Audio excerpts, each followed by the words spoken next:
is going to walk over. Buttigieg, you know. Well, here's a question. I want to take a quick poll here. How many think this country is more likely to vote for a Jewish guy or a gay guy? You know, or how about a Jewish gay guy? A Jewish gay guy, yeah. There you go. I think it's a toss-up on that one. I think the country is more than ready to elect a woman. We already did elect a woman, for God's sakes. It was Hillary Clinton, but it was still a woman. And you know, that's how where we're at in this country. So we're going to look for, especially in the primaries, you're going to see all sorts of shenanigans. I have met Tom Harris, the head of Democratic Party. You know, I handed him our book on election protection. He could not have been less interested. He just absolutely could not care less. And Bob, and I remember Keith Ellison, who ran against Tom Harris for the chair and lost by one vote allegedly. He was actually my co-conspirator's student at Columbus State Community College. And he knew Keith really well. And we gave Keith the book, and he read our book. But Tom Harris is too busy, you know, only showing how they've stolen the elections in this country. So watch the primaries. And then we have finally had a Democrat who had an election stolen who refused to concede. It's the first time. Who was it? Stacey Abrams in Georgia. And she ran against the Klan guy. And this guy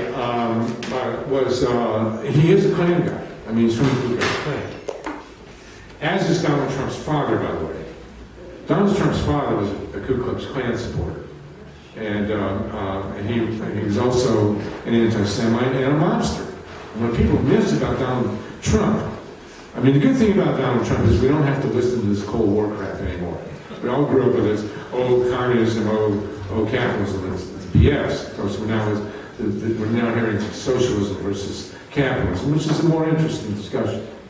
But the guy in Georgia was a Klansman. He was also the Secretary of State, who was running the election in which he was running. Mm-hmm. I don't know what is it about conflict of interest we don't understand in this country. And so she refused to concede, and thankfully has started an organization which to help protect the vote. Now, the two fronts that we're most concerned about are registration and the voting machines. You know, they're stripping the voter rolls all across the country, and as we speak. It used to be after the Civil War, they stripped them. Well, first there were property qualifications. You know, blacks actually could vote in 5 states in this country after the Revolution, so as long as they owned property. And there is some indication that blacks actually voted in South Carolina if they owned property before the Civil War. And then by the Civil War, the property restrictions were mostly gone, and in the Civil War, we got the 15th Amendment, and blacks were technically people of color, men of color were technically allowed to vote. And what they did in the South is what I told you, the Jim Crow laws, and they convicted all black men of felonies and stripped them of the vote that way. That changes by the 1960s. In fact, it really takes to the 1960s, where we get one man, one vote, and females have the right to vote. You know, indigenous people only got the right to vote in 1924, for God's sakes. It was not by constitutional amendment, it was a congressional resolution. So in the 60s, we get the Civil Rights Movement. Blacks are going to start, the people of color, young people are starting to get the amendment for 18-year-olds. And so we're starting to look at democracy by the late 1960s or something resembling it. And what was the assault that was done to reverse all that? The drug war. The drug war was very, if you haven't read it, you need to read Michelle Alexander's The New Jim Crow. She's a law professor at Ohio State. It basically shows that the drug war was a very conscious, and it's quoted in my history book, a very conscious decision by the Nixon administration to disenfranchise black people and young people in this country. He hated the hippies, he hated black people, and he knew that if he could prevent black people in the South from voting and flip the whites, the racist whites, from the Democrats to Republicans, which wasn't that hard to do, that he would keep control of the South from the Republican Party. But the whole drug war, 41 million arrests, was about disenfranchising people of color and young people in this country. And now that marijuana is legal in more states than it's not, amazingly enough, now what they're doing is just saying, well, if you haven't voted in the last 2 elections, and we send you a postcard that looks like junk mail, and you don't send it back, we're going to strip you from the vote rolls. And there have been over 10 million people in this country. And guess who they are, right? The usual suspects. Poor people, people of color, young people, students. Really, really heavy assault on the ability of students to vote, just physically to show up and vote. And the voting machines. And I'll go through this and then we'll have questions. But the voting machines are critical. Because the one thing is stripping the vote rolls, right? That's an obvious one. That's the new Jim Crow. The other one is the voting machines. Now the voting machines are perfectly designed to steal elections. After the hanging chads of 2000, the Congress passed something called the Help America Vote Act. The primary sponsor was a guy named Bob May, a congressman from Ohio, went to prison, although not for this particular infringement. And they set up voting machines, push and pray. These are called direct recorded entry electronics. And these are the ones where you push carrying bush lights up, and you push it, and you never know. I mean, it's completely black box voting, which is a term coined by Bill Harris. And so we had those since 2002, 3, and 4. And they're now obsolete, they're now old. So they're bringing in a new generation of voting machines. Now, there is a voting machine that makes sense. And a guy named John Brakey runs around talking about it, and Mimi Kennedy, the wonderful actress who's in this show called Mom, she was also in Midnight in Paris. And she is a great voting rights actress in LA. And she took me to see a machine somewhere in LA, be a great title for a movie. And you get what you. There are 14 languages used in LA. I mean, California has infinite number of languages. So you turn up, you tell the machine what language you want to vote in, and it prints out a ballot, as only a computer can do, with the language of choice. You then hand mark the ballot with a pencil or a pen, right? So you got it there, and you can check it, just like this. And then you put it in the machine. When you're satisfied, you put it in the machine. And the machine makes a ballot image. And then your ballot comes out on the other end in a transparent box. So you've got the original paper ballot, and you've got a digital image. And when at 7 o'clock, when voting is done, they can count the ballot. They count the ballot images in 30 seconds, and you can have a result right away. And if it's disputed, then you go to the actual paper ballot. It's not rocket science, and they're not expensive, these machines. But all over the country, including LA, they're dancing around this, and they don't want to do it because it's too easy and it's too transparent. In LA, they've come up with these electronic ballot marking devices so that you might stab yourself with a pencil. Dangerous. So they have you, instead of marking with a pencil, they have you, doing the electronic thing. It's outrageous. And, everywhere they're avoiding these machines. But these are machines that could actually make sense and could work. And I'm sure their computer geeks could fuck it up, but, it's a pretty easy test. So we have the capability in this country of doing hand-marked, digitally counted, backup hand-counted paper ballots. It can be done. And it's easy, and there it is. But, that's what we face. In 2020 now, we face a situation that Trump is going to have more money than God. And, the only guy with more money than him was Bloomberg, God forbid. And we're looking at this kind of stuff happening again. All over the country. I could sit here and name you off 100 different ways that they can screw with it. And then in LA, I mean, it's a really brutal fight in LA. You would think that after all this in Los Angeles, we would have an easy system, but they're insisting on all sorts of craziness. And of course, the digital marking devices cost a fortune, which goes to ES&S and the other voting machine companies who are heavily lobbying for this kind of stuff. But, you know, if we're looking for things to do, in California, we need to protect the ballot in the primaries. And then in the fall, we're going to have to go into Arizona and Nevada and other states. And number one is the voter rolls, to make sure that everybody's been stripped from the voter roll, knows they've been stripped, and that they can go back and re-register.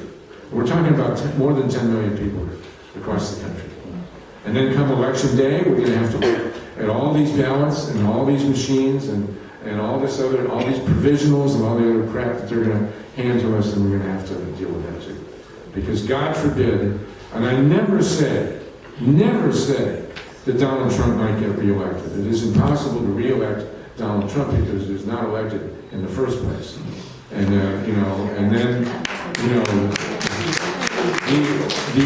the earth will not survive. Well, yes, the earth will survive. The human race will not survive 4 more years of Donald Trump. I mean, in the middle of all this impeachment craziness, he stripped every water protection bill from the books. I mean, it's insane. I mean, I am convinced that Donald Trump is actually a space alien sent here to destroy human life on this planet so some other species can come in. But that's another discussion. Yeah. So, are there any questions or comments for either of us? Yes. I have a question about the DNC and superdelegates. Because my concern is that no matter what we vote, the DNC is going to put who they want in through the superdelegates. It is very clear that the Democratic National Committee would prefer to have Donald Trump in the White House to Bernie Sanders. Yeah. I mean, there's if Donald Trump is in the White House, they don't have to do anything. They just send out frantic mailers and the money pools. If Bernie is in the White House, A, he has policies that are antithetical to the major backers of the Democratic Party, and B, they'll have to work. They'll actually have to do something. And like maybe health care for all, or a Green New Deal, or the other stuff.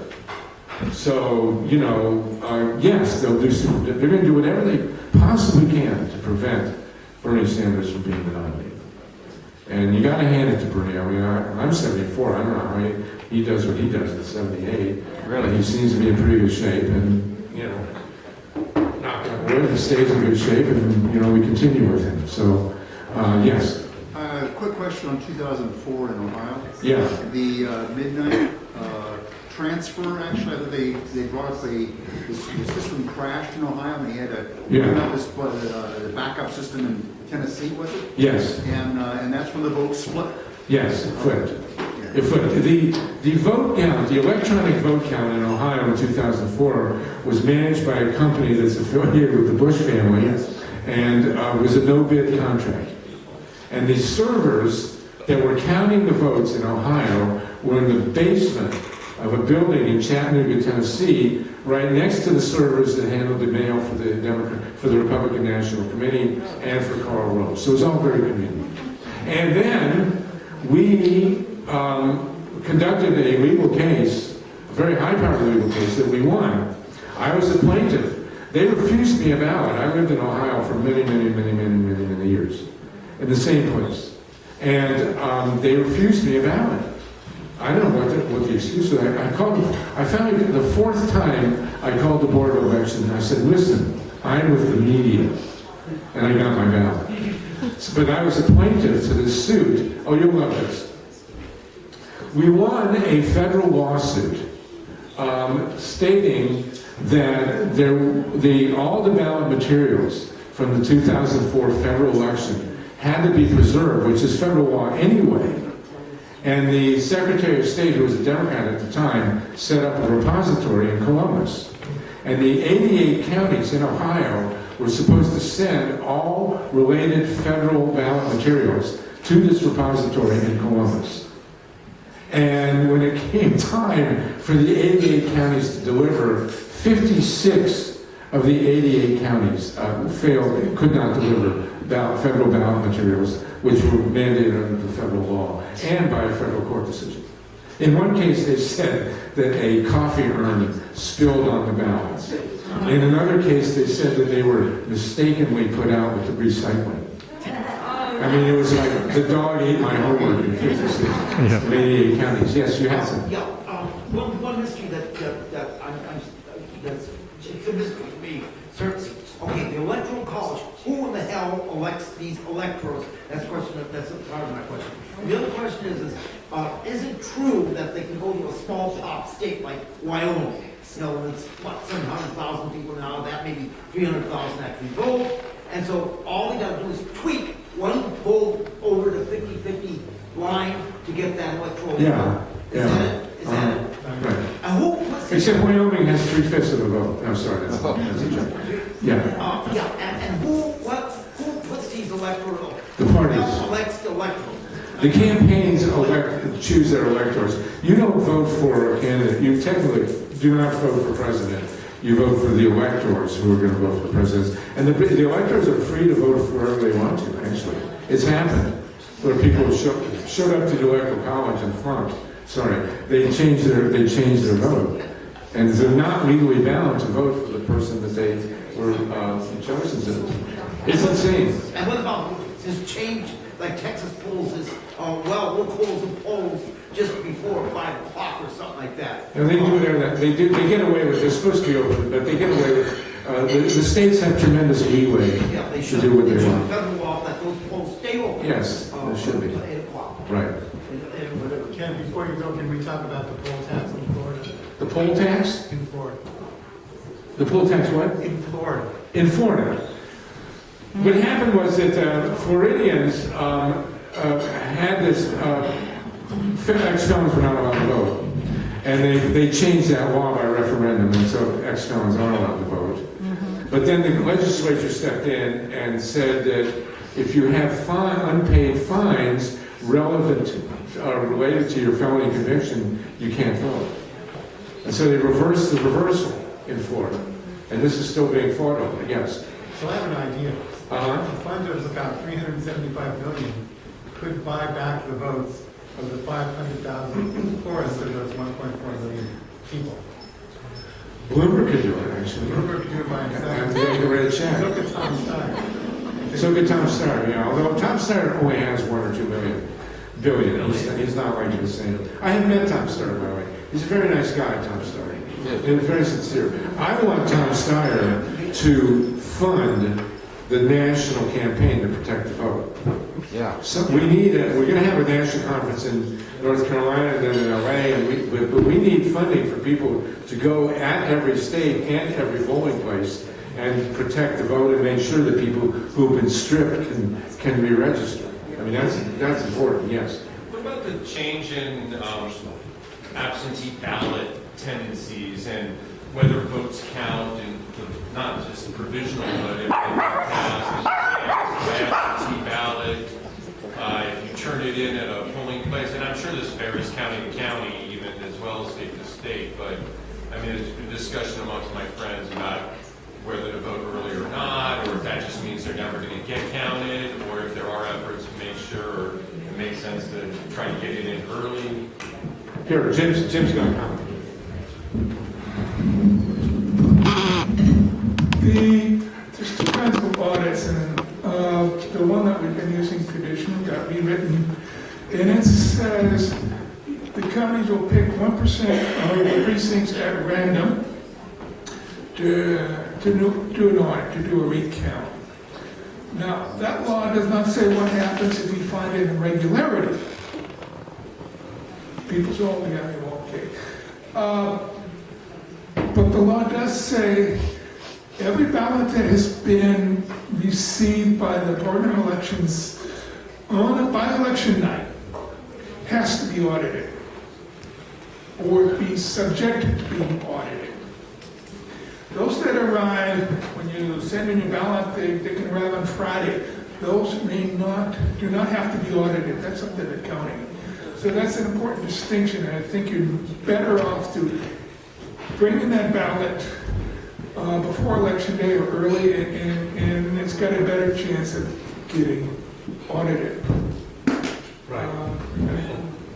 If I can do a couple other... So you're saying if they're mailed in instead of taken in, they are less likely to count? I mean, because then there's the announcement of, oh, well, this is what's gone, even if there's still votes You pending. want your ballot to arrive by Tuesday. Okay? okay? So I'll send it 2 weeks ahead. All right, thank you. A couple of things on federal law. One, as far as I'm concerned, yeah, I think Florida was stolen. I don't think the problem was hanging chads. It was, they ran out of time. And what people do not know is that the date of the meeting of the Electoral College is not in the Constitution, it's determined by Congress. They can change it. That's on my list of what they need to do is to move that Electoral College meeting to January to give the states more time to sort this stuff out. Then there is this thing that people don't know about.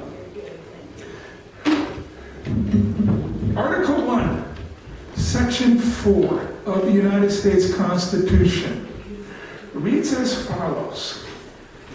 The times, places, and manner of holding elections for senators and representatives shall be prescribed in each state by the legislature thereof.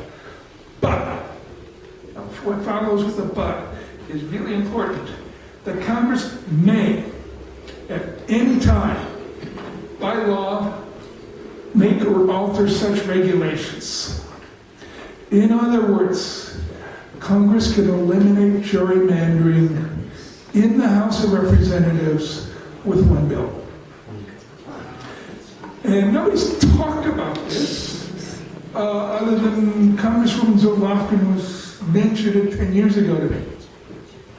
But nobody would talk about it. It says the House can change, the Congress can change, eliminate gerrymandering.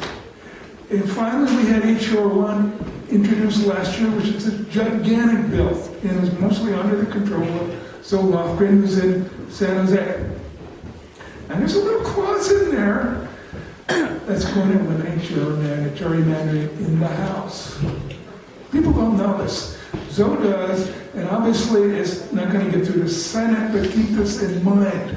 You don't have to go through every state. Just get the Congress to change it. Ballot images. Harvey mentioned that we now have machines that take pictures of ballots. It is John Reiki from Arizona that's been pushing this. Last November, the city and county of San Francisco published 200,000 ballot images from the November election.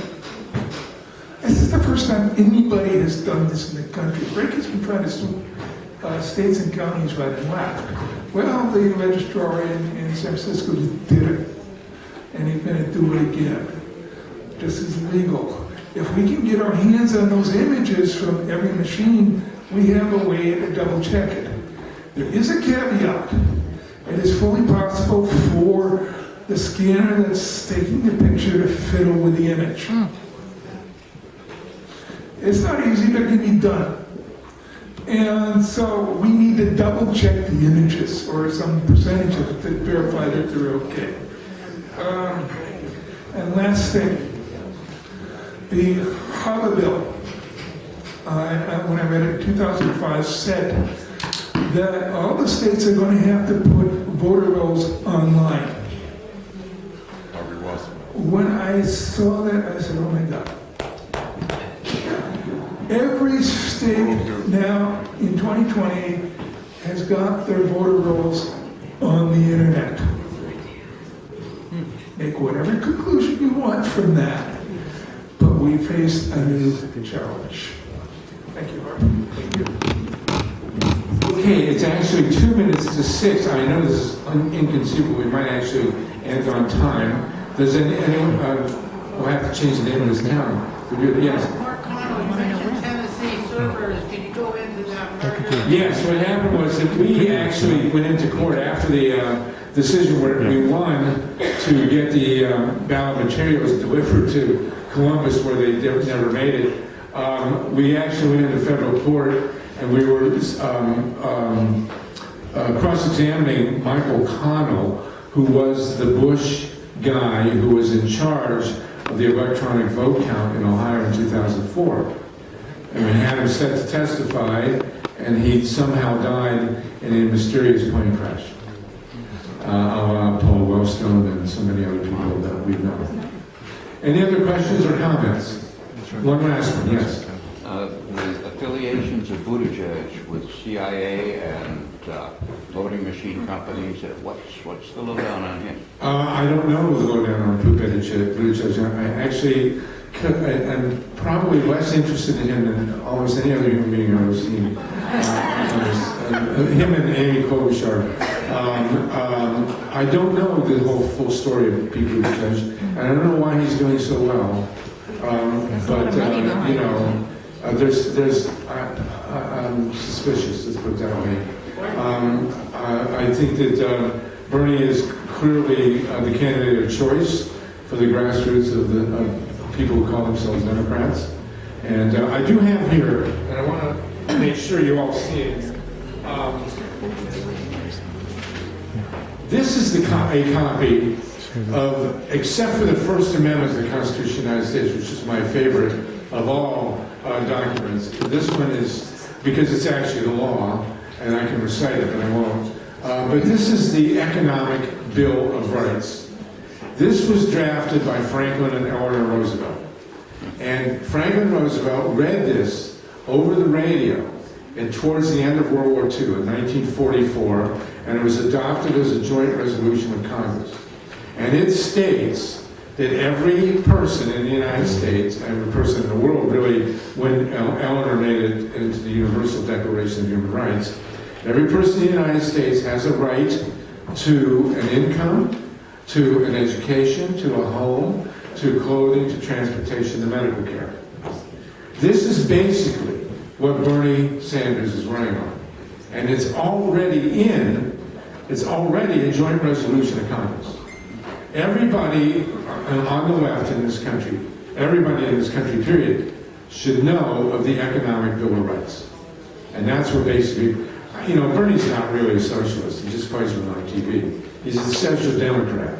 And this is what basically is what's at stake here. So I'll pass this around. I think we're actually done. It's 1 minute past 6. And tomorrow, by the way, is Sunday at 4 o'clock in this very hall. I'm going to explain all of U.S. history in 54 minutes. I chose 54 minutes because I taught college for 14 years, and the average class is 50 minutes, and then the professor always goes over, but at 55 minutes, the students get up and leave.